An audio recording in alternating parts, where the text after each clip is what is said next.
right, good morning. I wanted to just cover the open house visitor non-agency disclosure and sign in real quick so that you guys had record of that on its own training. I lumped it in with some of the other forms on Monday. So here it is for your benefit as its own form. At the top, you're going to put, this form, it's the OHNA-SI. It's the open house visitor non-agency disclosure and sign-in. This is going to be required at any open houses moving forward. Technically, it doesn't go into effect until the NAR settlement becomes official. However, if I were you, I would just start using this form now because it's really best practices. And I'm a big proponent of people signing into open houses. I've always required my visitors to sign in just for the safety and security of the property. This takes it a step further in that we can say that, hey, we're required to have you sign this to establish the agency relationship or lack thereof. So it gives us one more reason that sounds super official. It looks official for people to sign in and actually give us real information.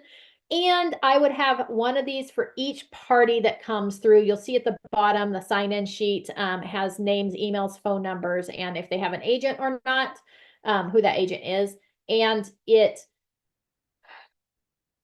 I were signing into the open house and I saw other people signed in on the same sheet, I'd be hesitant to share real information with you because somebody else might also see my real information. So I would have one of these per party, just like I always have one sign-in sheet per party for my sign-ins.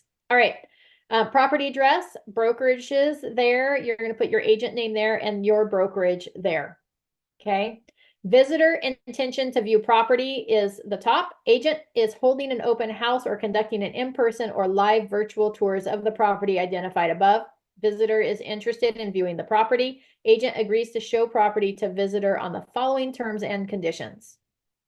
1, agent does not represent the visitor unless otherwise agreed to in writing. Agent is not working with and has not entered into a representation agreement with the visitor that would apply to the property, right? We haven't entered into an agreement. We are not representing that visitor. They're just seeing the property as an open house guest. Communication with the agent at the open house property tour for benefit of the seller is number 2. Any communication or sharing of information that agent has with visitor during the open house or property tour regarding the property is for the benefit of the seller. Again, we don't have a relationship with the buyer.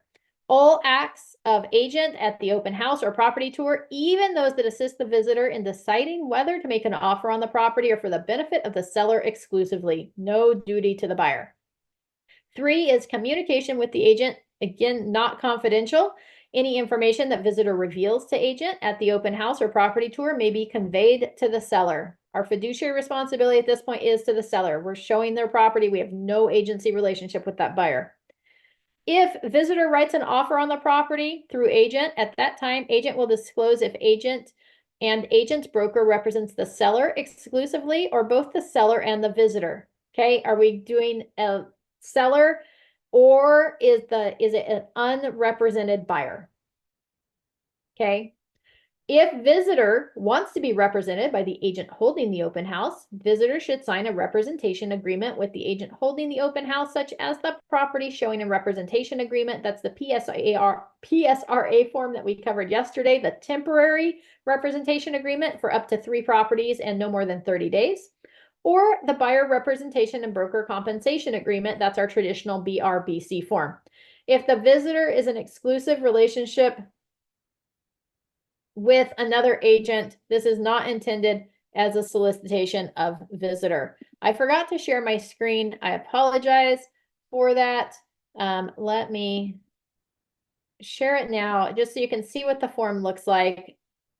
I apologize. Hopefully you were smart enough to open up your CAR Forms library to follow along with the OHNA SI form.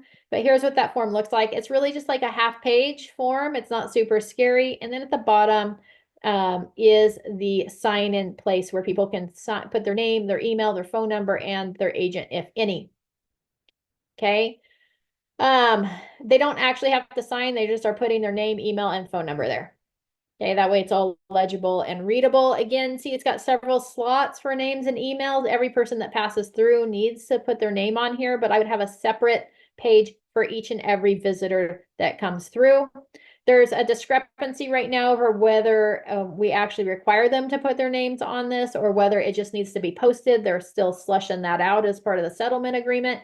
That being said, I would have them put their names on this. Number one, it's a good way just to collect their information since we're doing it ultimately for lead generation. So hopefully you guys found this helpful. The open house visitor non-agency disclosure and sign in. Again, it's going to be required for all open houses starting when the settlement becomes official in August, more than likely.